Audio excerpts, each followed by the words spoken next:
Sin embargo, en realidad esta es una de las partes más importantes al momento de entender la fisiología del riñón. Conociendo cómo se calcula el filtrado glomerular, nosotros vamos a poder evaluar la función renal de un paciente. Muy bien. Entonces, el contenido teórico que teníamos en fisiología anteriormente estaba desactualizado, ya que la fórmula que se estaba aplicando era muy antigua, hace de 30 o 40 años. Entonces vamos a ir hablando sobre el desarrollo de estas fórmulas.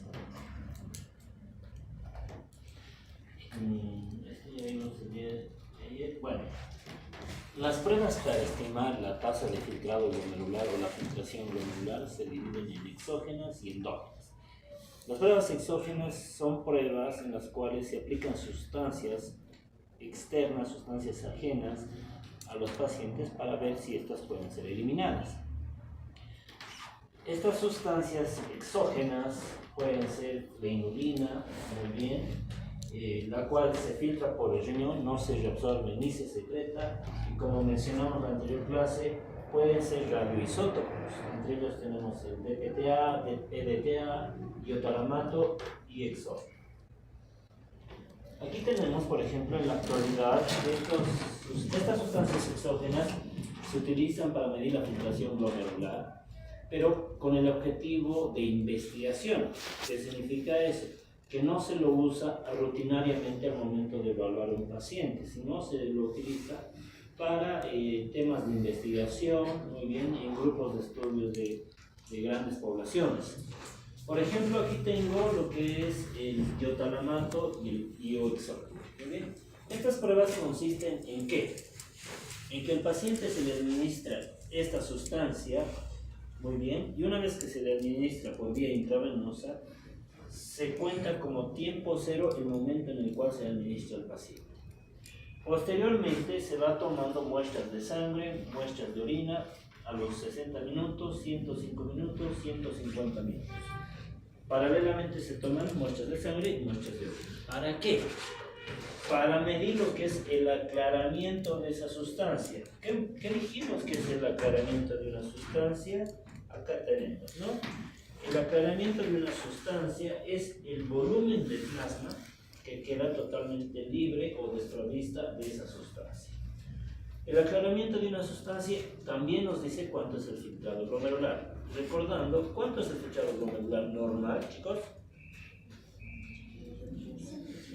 180 litros por día, pero lo que nosotros manejamos es ml por minuto.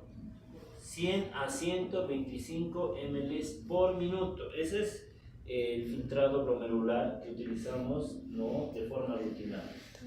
Entonces, acá vemos que de esta sustancia X vamos a medir la concentración urinaria por el volumen urinario sobre la concentración plasmática. Muy bien. Medimos en un periodo 1 y en un periodo 2 y sacamos un promedio. También debemos evaluar en sangre, muy bien, desde el tiempo cero, la concentración de esta sustancia, en este caso el ioexol, cómo va disminuyendo progresivamente a lo largo de los minutos y en diferentes tomas de muestra. Eso significa que si tenemos una persona, si le realizamos este procedimiento a una persona con una función renal normal, la concentración sérica o concentración sanguínea del ioexol va a tener que ir bajando progresivamente. ¿Por qué? Porque se elimina a través del riñón. Pero si yo tengo una persona con una alteración de la función renal, ¿será que vamos a tener este descenso progresivo? ¿Ustedes creen que vamos a tener ese descenso? No, ¿verdad? Va a ser una concentración constante y permanentemente elevada, o no va a descender. Muy bien. Bueno, luego tenemos lo que es las pruebas endógenas. Muy bien. Dentro de las pruebas endógenas significa que son, ¿no?, la medición de elementos o sustancias que el organismo produce. ¿Cuáles son estas? La más conocida y que se sigue utilizando en la actualidad es la creatinina. Muy bien. Esta proviene de la creatina y fosfocreatina muscular. En otras palabras, proviene de los músculos. alrededor de 1 a 2% se produce de creatinina, ¿no?, en el organismo. Como ven acá,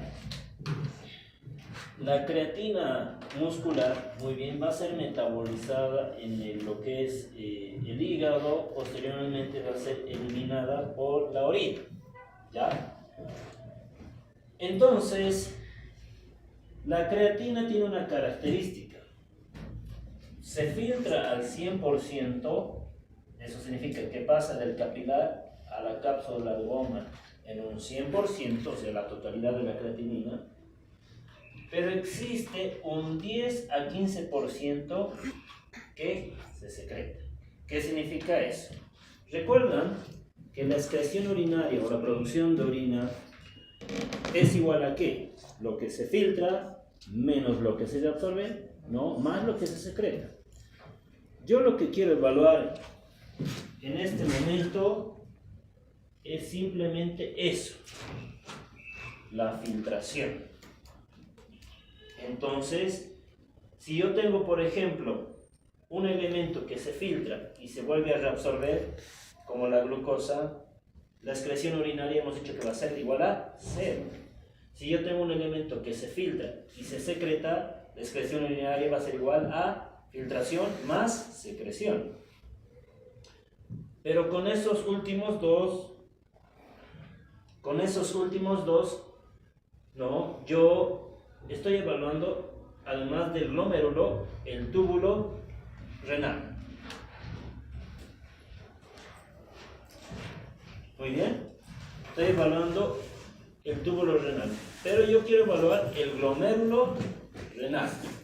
Entonces, ¿qué significa eso? Que para evaluar el glomérulo renal yo necesito de una sustancia que solo se filtre, pero no se reabsorba y tampoco se secrete. Muy bien, y aquí les estoy mostrando que la creatinina se secreta en un 10 a 15%. Entonces no nos va a dar un parámetro muy aproximado a lo que es la filtración glomerular, ¿sí?, pero se la sigue utilizando. Por eso dice que la medición de la creatinina sérica sobreestima el filtrado glomerular, no te da un valor casi exacto. Muy bien. Ahora, ¿cuáles son los valores normales de la creatinina sérica? Ahí tienen. De acuerdo a la bibliografía también va a variar, pero estos son los parámetros. En hombres de 0.8 a 1.3 miligramos sobre decilitro. En mujeres de 0.6 a 1.2 miligramos sobre decilitro. Muy bien. Y como ven, la creatinina puede variar de acuerdo a la edad del paciente. Muy bien. En recién nacidos, mucho va a depender de lo que es la función renal de la madre igual. Acá tengo, por ejemplo, la concentración urinaria y aquí tengo la concentración sérica. Muy bien. Por ejemplo, puede ir, ¿no?, en miligramos sobre decilitro desde 0.2 a 0.3 en lactantes. En niños, miren, va de 0.6 a 0.8, ¿no? En mujeres y varones adultos ya se acerca a los valores que hemos descrito. Entonces varía mucho de acuerdo a la edad el valor de la creatinina sérica. Si yo tengo valores normales de creatinina sérica, o sea, creatinina en sangre, eso significa que la función del riñón está conservada, la filtración glomerular está conservada.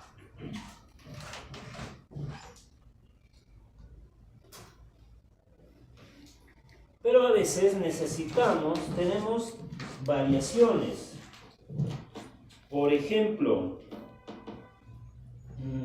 si tenemos una persona con obesidad, o el otro extremo, una persona con desnutrición, por ejemplo, un paciente varón de 60 años con cáncer de próstata y un cáncer bastante avanzado, el estado nutricional va a ser deficiente, ¿no? Su índice de masa corporal va a ser disminuido, ¿no? O si tengo una persona embarazada, una mujer embarazada, tiene un producto, tiene un feto, ¿no?, que está en crecimiento y desarrollo. ¿Ustedes creen que la creatinina sérica nos va a dar un valor real? Fisiológicamente no, porque en una persona con mucha masa muscular, pues la creatinina va a estar más elevada. En una persona desnutrida, ¿no? Con un problema oncológico, la creatinina va a estar disminuida. Pero eso no va a significar que sus riñones estén trabajando bien. ¿Me dejo entender? ¿O qué pasa si yo tengo a un paciente que tiene pie diabético? El pie diabético es un proceso cutáneo infeccioso del pie en los diabéticos que cuando está muy avanzado, muy gangrenado, lo terminan amputando. Entonces ya no tiene las 4 extremidades, solo tiene 3. El valor de creatinina ahí no va a ser real, porque la masa muscular va a disminuir. ¿Se entiende, no? Entonces, en esas condiciones, yo ya no pido simplemente valor de creatinina en sangre o creatinina sérica. Lo que pedimos es eso, aclaramiento de la creatinina. ¿Muy bien? Entonces, ¿en qué pacientes pedimos el aclaramiento de creatinina? Aquellos que siguen dietas especiales. Por ejemplo, un vegetariano no va a tener suficiente masa muscular y su creatinina va a ser relativamente baja. Pero si tuviese un problema renal, la creatinina no se nos va a elevar porque es una dieta vegetariana. Alteraciones importantes de la masa muscular, como les decía, amputaciones, desnutridos, enfermedades musculares, índice de masa corporal menos de 19, embarazo, como les decía, y edades extremas. En niños y en ancianos se prefiere medir lo que es el aclaramiento de creatinina. Muy bien. Estas son indicaciones especiales para pedir esta prueba. No se les pide a todos. Lo que generalmente se le pide es el valor de la creatinina sérica. Otra prueba endógena es la urea. Muy bien. La urea proviene del catabolismo de los productos nitrogenados, en otras palabras, de las proteínas. Recordando, bueno, en realidad vamos a ver la siguiente semana, la urea se reabsorbe en el túbulo proximal y en el conducto colector medular. Muy bien. Acá se reabsorbe. Entonces, se reabsorbe en un porcentaje de 40 a 70%. Se filtra solo al 90%. Eso significa que la urea, si bien se la utiliza para evaluar la función renal, no es el mejor marcador. Nos ayuda, pero complementa el valor de creatinina sérica. Ahí tengo los valores normales. De 20 a 40 miligramos sobre decilitro es independiente, ya sea en varón o mujer. Ese es el parámetro normal, de 20 a 40. O si no, medimos lo que es el NUS. ¿Qué significa NUS? O BUN. ¿Qué significa? Nitrógeno ureico sérico, que prácticamente es la mitad de la urea. Entonces, de 10 a 20 miligramos sobre litro. Y ahí, por ejemplo, de acuerdo a la bibliografía, miren, en este caso nos menciona de 10 a 50 el valor de la urea. Pero no varía mucho. Muy bien, el NUS, de 4 a 22. No varía tampoco. ¿Listo? Entonces, la urea puede llegarse a elevar cuando los valores de creatinina también están altos, pero no es un marcador ideal para la filtración glomerular. Primero, antes que eso, estaría la creatinina. Y luego tenemos otro marcador que es la cistatina C. Muy bien. Esta cistatina C es una proteína de peso molecular de 13.000 kilodaltons. Está conformada por 120 aminoácidos.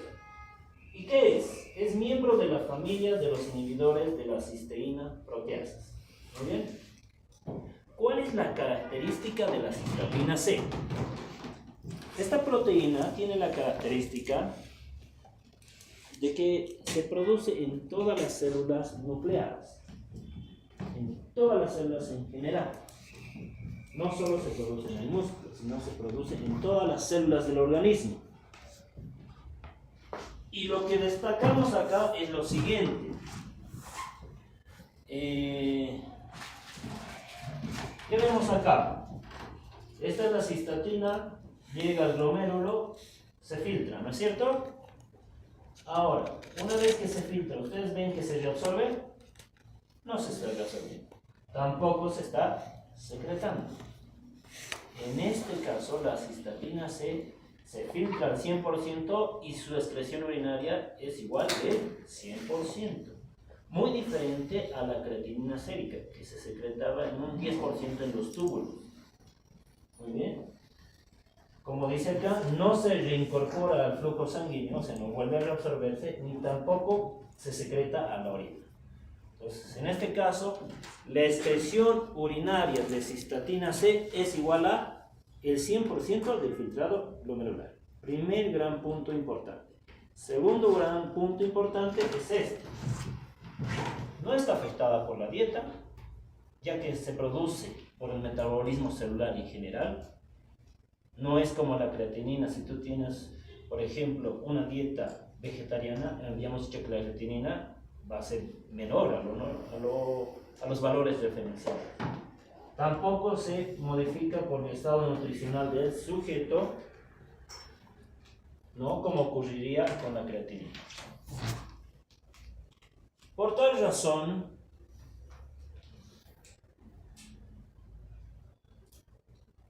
¿cuál de estos marcadores sería el marcador ideal para estimar la filtración glomerular? Cistatina C. ¿Ya? Si bien hablo de que la cistatina C es el marcador ideal, el problema por el cual no lo utilizamos frecuente en nuestro medio, ¿cuál creen que es? O sea, hay para pedir, para solicitar este estudio. ¿Cuál creen que es? El costo económico. Es mucho más caro.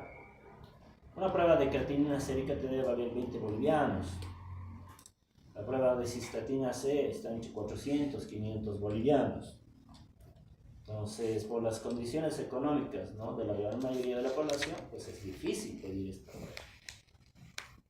La creatinina se sigue utilizando desde hace muchos años y se la sigue utilizando en la actualidad.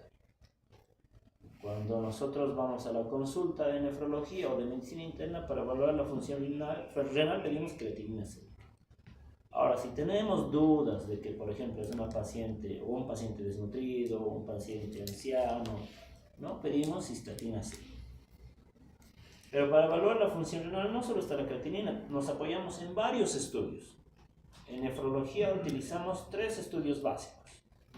Si yo quiero saber cómo están mis riñones, 3 cosas. Prueba de la creatinina, 1, que es en sangre. Segundo, un examen de orina, muy bien. Y tercero, una ecografía renal. Con esos 3 estudios, yo puedo decirle a una persona cómo están sus riñones. Muy bien. Si bien la creatinina deja de ser el marcador ideal actualmente, ¿no?, pero yo me apoyo en el examen de orina y en la ecografía también, ¿no?, porque el abordaje de un paciente es íntegro, ¿no? Debemos apoyarnos en varios estudios complementarios. Muy bien. Bueno, habíamos dicho que el filtrado glomerular es 180 litros por día, puede ser entre 100 a 125 ml por minuto. Muy bien. ¿Qué condiciones pueden modificar la tasa de filtrado glomerular? La edad, peso, talla, índice de masa corporal. Muy bien. Y se sabe que a partir de los 40 años de edad, estos 100 a 125 ml por minuto de tasa de filtrado va disminuyendo en un mililitro por año. ¿Qué quiere decir eso? Que a los 70, 80 años nuestro filtrado glomerular, pese a que seamos personas sanas, no van a ser los 100 ml, van a estar entre 80, 90 ml por minuto. Muy bien.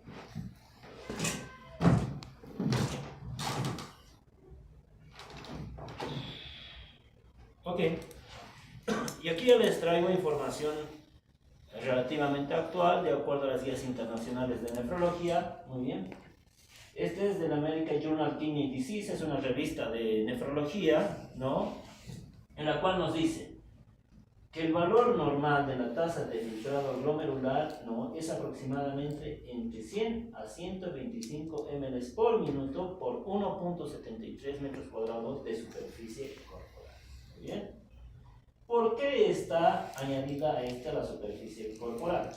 Porque el tamaño del riñón es proporcional al tamaño corporal y permite comparar la tasa de filtrado de un individuo con valores normativos.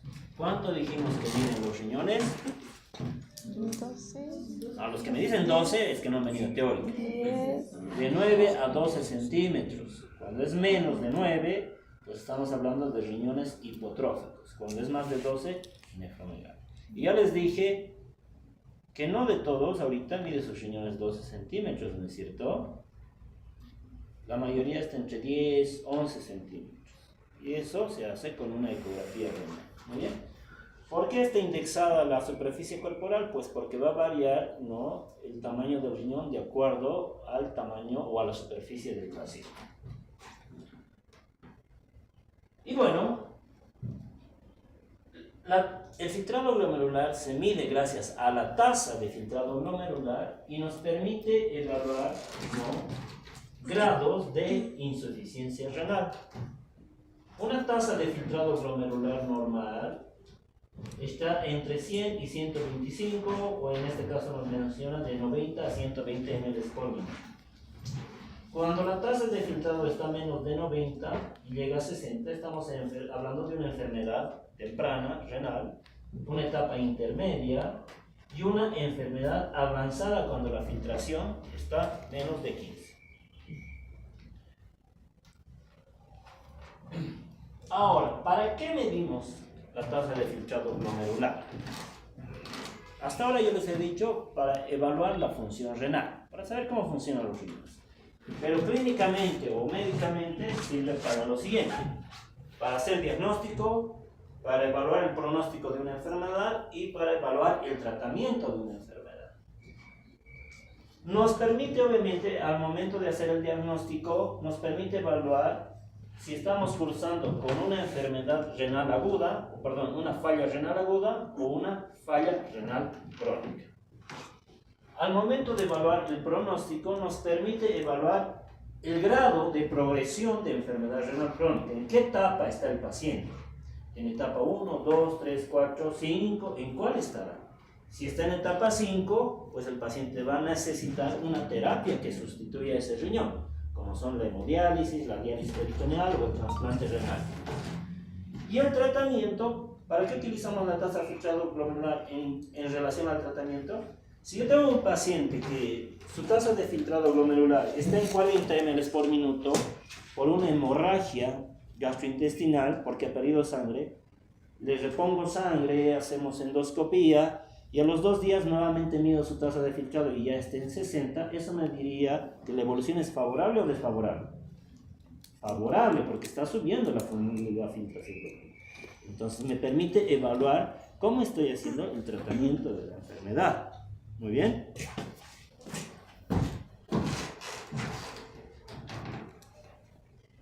Ahora, ya entramos en relación a las fórmulas. Existe una variedad de fórmulas, muy bien, para evaluar la tasa de filtrado glomerular.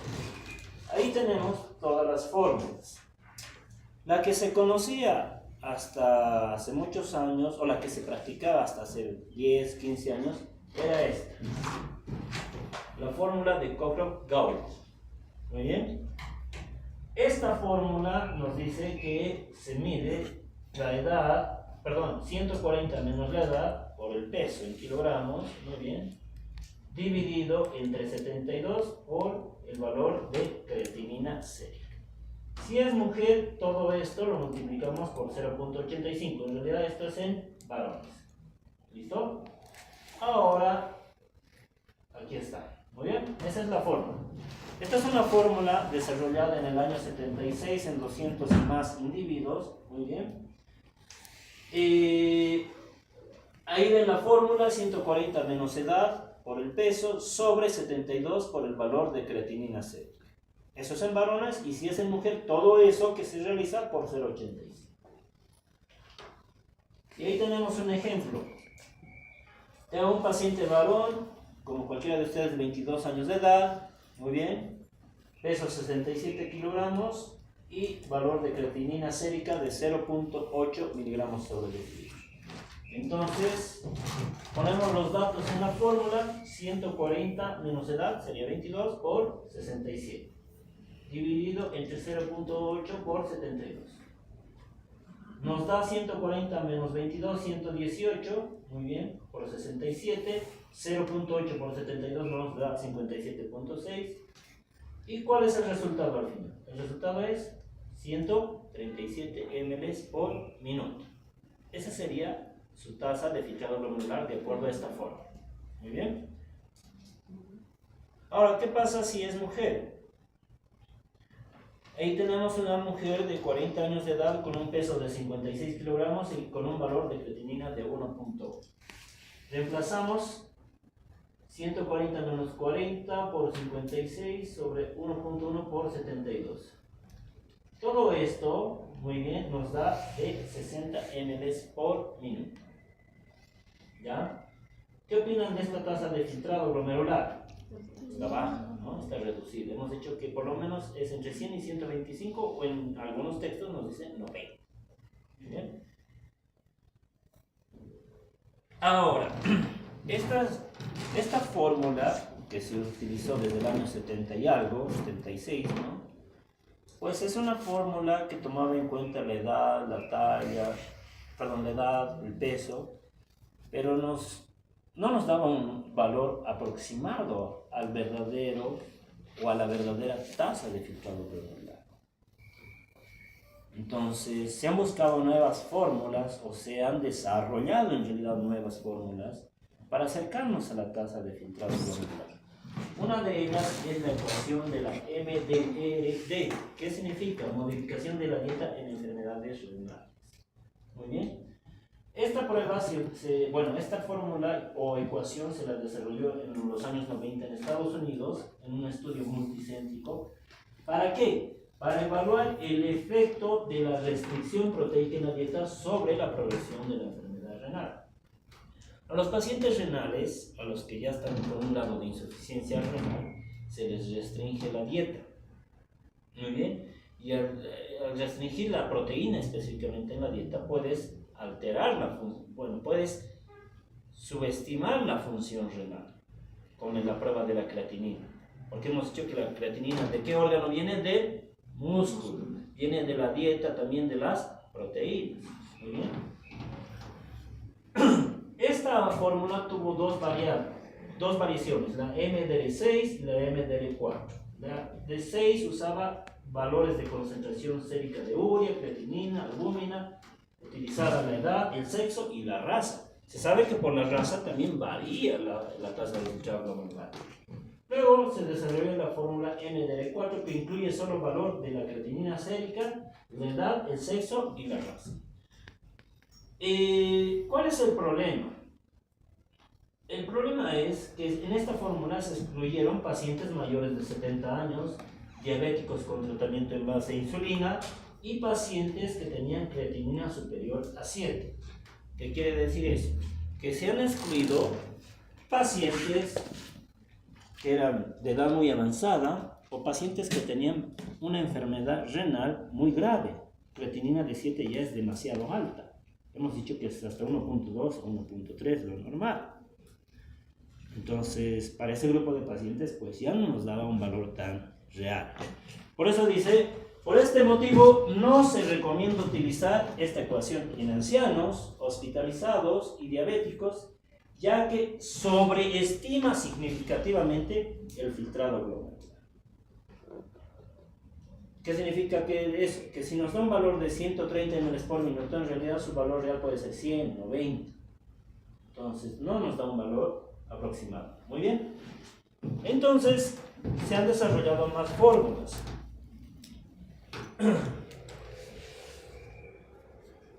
Se han desarrollado fórmulas no solo en base a la creatinina, sino también en base a la cistatina C. La creatinina se modifica con el índice de masa corporal, con el peso. La cistatina C puede llegar a modificarse en algunos obesos. Pero ¿quién sufre mayores modificaciones en diferentes condiciones? Por ejemplo, en una dieta alta en proteínas, ante el uso de fármacos, ante la reducción de la uso de antibióticos, es la creatinina. La cistatina C, si bien no es 100% perfecta, se modifica menos ante estas circunstancias.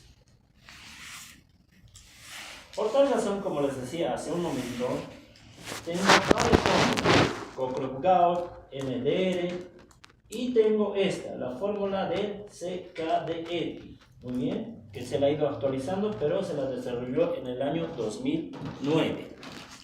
Muy bien. Tengo otras fórmulas para pediátricos, la fórmula de Schwartz, muy bien, que se utiliza en pacientes pediátricos, etc. Y aquí tengo, la forma que se utiliza. Esto, por ejemplo, es la creatinina sérica, el uso de iotalamato, este es el uso de iotalamato también, cómo se lo ha desarrollado en su momento, y aquí veo si esta es una fórmula estandarizada. Como ven acá, Cockcroft-Gault ya no es una fórmula estandarizada.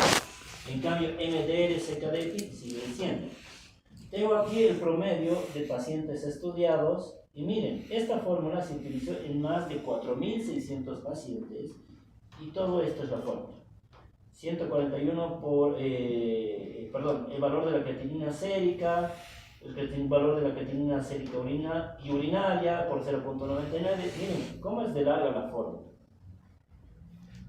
¿Ustedes creen que toda esta fórmula será posible memorizarla?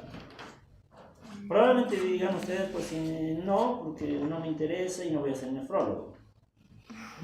Puede ser, digamos. Pero ustedes creen, yo, bueno, no estoy seguro, pero ustedes creen que algún nefrólogo se sepa esta fórmula. Difícil. Si a mí me la preguntan, ni idea, la verdad. En serio. Por eso es bastante larga, es una ecuación muy larga. Pero actualmente hay aplicaciones médicas, aplicaciones solo de tasa de filtrado glomerular de acuerdo a CKD-EPI, para ya directamente poner los datos del paciente. No tiene mucha relevancia que sepas la ecuación. La importancia es cómo lo vas a utilizar el resultado. ¿Muy bien? Entonces, dice que esta es la que está más recomendada. Y tengo referencia que valida aquello, ¿no? Por ejemplo, Cockcroft-Gault subestima la tasa de filtrado en edad avanzada, obesidad y estados edematosos. MDR subestima la tasa de filtrado en valores de tasa de filtrado normales a altos. En cambio, CKD-EPI dice es imparcial en todo el rango de tasa de filtrado glomerular. Está recomendada en ¿quiénes? En adultos, en todos nosotros. Y nuevamente ahí ponemos la fórmula. Para ir culminando, entonces, ¿cuál es la ecuación recomendada desde el 2009 de acuerdo a la CADIGO? La CADIGO es la revista internacional es la revista internacional de guías en nefrología. CADIGO o KDIGO, como ustedes quieran pronunciarlo, muy bien. Y para eso, bueno, hay un montón de aplicaciones.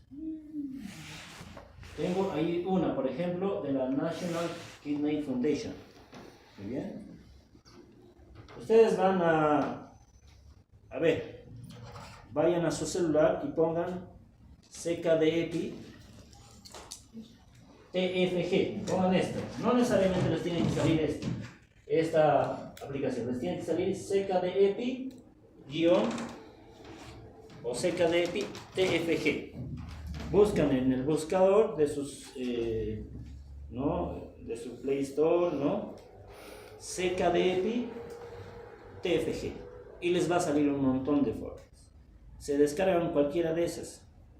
¿Ya? Yo les pongo acá una que, bueno, esta aplicación era del año pasado, hay más todavía ahora, donde te muestra al momento de descargar, miren, CKD-EPI de acuerdo a creatinina del año 2021, porque se actualizó.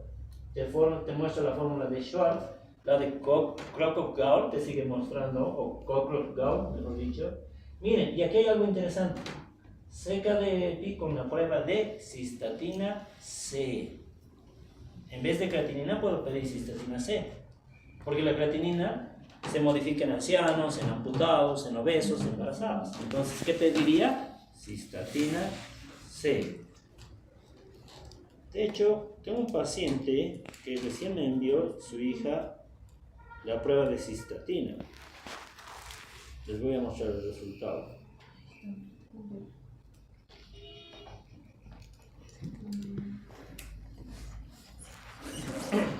Vamos a compartir esto.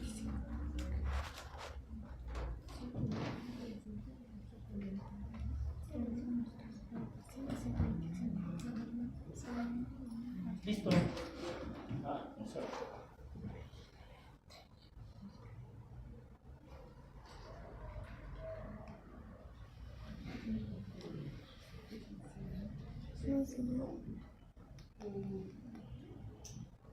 Ahí tenemos. Bueno, este es un paciente de 72 años de edad, varón, que hace 10 años le habían dicho que era diabético. Por un año tomó sus antidiabéticos, metformina. No, por un año, un mes tomó, no me acuerdo, un mes. Dice que le provocaba gastritis, intolerancia, y dejó de tomar su antidiabético. Pues luego de los siguientes años se medían los niveles de azúcar. Muy bien, se medían los niveles de azúcar y estaban normales, 80, 90. Pero la diabetes se cura, chicos, no se cura, se controla. Resulta que hace unos 2-3 meses, yo creo hace 6 meses y un poco más, el paciente dice que tenía pérdida de apetito, pesaba 80 y ahora pesa 60, está más delgado, ¿no? Tiene sudoración, a veces le duele la cabeza. ¿Tomaba algo para la presión? No, sí, una vez me han dicho que solo tome amlodipina cuando me duele la cabeza. Otro grosso error. Muy bien, tráiganlo a la consulta, les digo, y le pido la prueba de creatinina seria. A ver si me envió eso, tengo fotos. Estaba en 7, 8 su creatinina. En 7 u 8. Silencio.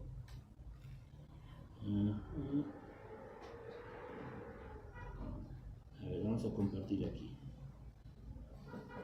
Tengo uno.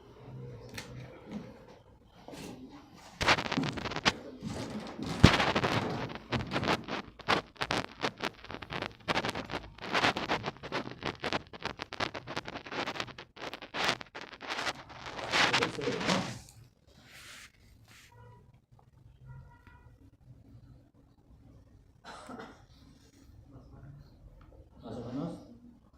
Ahí está. Este es incluso los 2 días que empieza el tratamiento. 5, 6. Valor alto, ¿no? ¿Qué les dije? La urea, si bien no estima la tasa de filtrado, no nos ayuda. ¿Cuánto hemos dicho que es normal? Hasta 40. Miren, 158. Y eso que cuando yo lo vi, la creatinina estaba en 7 u 8 y la urea estaba alrededor de 200. Y lo más llamativo era que tenía una bolita, no una bolita, tenía una bola acá en el vientre abajo, una masa. Vas, palpas y es una pelota ahí abajo. Lo primero que piensas se llama globo vesical, que la vejiga no está vaciando. Hacemos ecografía, tomografía y evidentemente tenía una hiperplasia de próstata, o sea, la próstata estaba muy grande. La próstata debe medir o pesar no más de 20 gramos. ¿De cuánto creen que pesaba su próstata? 140 gramos. Entonces, ¿cuál había sido el problema? Que poco a poco el señor era un paciente mentirosito, muy bien, que no le decía a sus hijos qué es lo que tenía. Poco a poco se le había dificultado orinar y empezó a crecer la próstata y a retener la orina. Eso hace que la orina refluya desde la vejiga hacia ¿dónde? Hacia los riñones. Eso se llama reflujo. Y que los riñones se hinchen. Eso se llama hidronefrosis. Asociado a eso, el paciente es diabético, mal controlado e hipertenso, que nunca hizo tratamiento. ¿Cuáles son las primeras causas de enfermedad renal en el mundo? Primero diabetes, segundo hipertensión. El señor tenía las dos y a eso tenía un problema de cáncer, de hiperplasia de próstata. Y les decía, es un paciente de 70 años, pérdida de peso, no pérdida del apetito, son síntomas de cáncer. ¿Cáncer dónde? En la próstata. Lo primero que se hace es ponerle una sonda vesical para tratar de desobstruir y empieza a orinar. Empieza a orinar 5, 4, 10 litros que orina el paciente. Y tú dices, veré si con esto su creatinina baja 5 o 6. Lo tengo internado una semana, su creatinina está en 5 todavía. Otro día en 5,3, o sea, se ha quedado ahí. Y tú dices, momento, parece que este paciente no va a recuperar función renal. Es un paciente añoso con un cáncer de próstata. ¿Qué le pido en vez de creatinina? Cistatina C. Y aquí tenemos la prueba de cistatina C.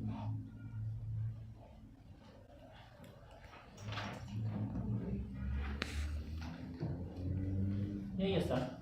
Me sale 3.16. Y ahí tienen los valores de referencia. 1.15. Sigue alto. Ahora, pues, ¿cómo se hace esto? ¿Dónde está? Como les decía, o bien uso creatinina sérica o bien puedo usar cistatina C. Si ya se han podido descargar, ahí ven. Te pide el valor de la creatinina sérica, la edad, si es varón o es mujer, y ya te sale el valor de la tasa de filtrado glomerular. Muy bien. Ahí ese valor de 128 me sale normal, ¿no? Pero si yo le pongo a esto, no lo tengo acá, si le pongo el valor de creatinina de 5, edad 72 años, su filtrado no va a ser 128, será 10, 20 ml. Si es 20 ml por minuto su filtrado, pues el paciente está en una etapa de enfermedad renal acá. ¿En qué etapa estaría? Etapa 4. Si de aquí a 2-3 meses el paciente se pierde nuevamente y su filtrado está en 10 ml por minuto, pues ya al paciente no le voy a decir, le vamos a hacer tratamiento, le vamos a poner su sonda, le voy a poner su eritos. No, usted necesita diálisis y hay que prepararlo para el trasplante renal. El trasplante renal no es algo inmediato que se puede hacer de aquí a mañana. El trasplante renal es un protocolo. Se hacen pruebas de compatibilidad sanguínea, grupos sanguíneos, se evalúa el estado general del paciente, no solo del riñón, se evalúa problemas cardiológicos, problemas de vejiga. Muy bien, si encontramos algo más, por ejemplo, por decirles una gastritis, se le tiene que tratar primero la gastritis. Se le pide pruebas serológicas virales, pruebas de VIH, pruebas de hepatitis B, C. Si el paciente es portador de hepatitis B, debo hacer tratamiento antes de trasplantarlo. Entonces, lleva todo un proceso, se llama protocolo de trasplante. Entonces, si es un paciente con un filtrado de 10 mililitros, pues no le puedo ofrecer inmediatamente el trasplante, sino tiene que entrar a hemodiálisis. ¿Por qué tiene que entrar a hemodiálisis? A ver, ya con todo lo que les he explicado hasta el día de hoy, si es un paciente con tasa de filtrado de 10-5 ml, le digo, necesita entrar a hemodiálisis. ¿Ustedes por qué creen que debería entrar? ¿Cuáles serían las complicaciones o las consecuencias de que no entre a diálisis ese paciente? Ya entendiendo fisiología, chicos. ¿Qué? Les voy a dar una ayuda. ¿Qué hace el riñón? ¿O qué funciones realiza el riñón? Ya, ¿qué filtra? ¿Con qué objetivo? Eliminar desechos tóxicos. Ya. Si es un paciente que tiene un filtrado súper reducido, ¿cómo van a estar los desechos tóxicos? Como el señor con urea de 180. La uremia mata. ¿Por qué? La uremia evita que la sangre coagule, evita que los factores de coagulación se activen. Entonces el paciente empieza a vomitar sangre, empieza a hacer popó con sangre, empieza a convulsionar. Otra razón por la cual debe hacer diálisis. ¿Qué más hace el riñón, además de filtrar la sangre? Absorbe agua, ya, controla el equilibrio de agua. Si es un paciente con una función renal reducida, el paciente va a estar hinchado como globo de agua. esa agua, ¿dónde se va a ir? A los piecitos, a la pancita, se va a ir a dónde luego? Al corazón y a los pulmones. ¿Han revisado el caso de la siguiente semana? Es un paciente de esos que se está presentando. ¿Ya? El riñón controla los electrolitos, sodio, potasio. De ellos, ¿cuál es más peligroso? Los dos son peligrosos, pero ¿cuál se empieza a elevar en un paciente renal? El potasio. ¿Cuántos son los valores de potasio normalmente? 4. Y a 4 en promedio. De 3 a 4.5 miliequivalentes por litro. Si este paciente, creo que de su potasio está en 6, que les mostraba. Si el potasio está en 6, ¿qué consecuencias me trae? Me trae que alteraciones en dónde? ¿En qué parte? En el sistema de conducción del corazón. Ah, no, aquí ya está bajito, pero está en 6. O sea, le va a generar una arritmia cardíaca. Si no se controla esa arritmia, paro cardíaco y para arriba. Chao. Y así un montón de complicaciones. Entonces, señor, necesita entrar a hemodiálisis. Si no, se me muere. ¿Está bien? Bueno, hemos concluido ahí todo lo que es filtrado glomerular. La siguiente semana pasamos a reabsorción, muy bien, y secreción. Y estaríamos, hay o no hay paro, vamos a hacer ecografía renal. Muy bien, listo. Nos veríamos el día lunes. Una parte vamos a avanzar lo que es el tema como tal, y luego vamos a ver una ecografía real de cualquiera de ustedes, de su riñoncito.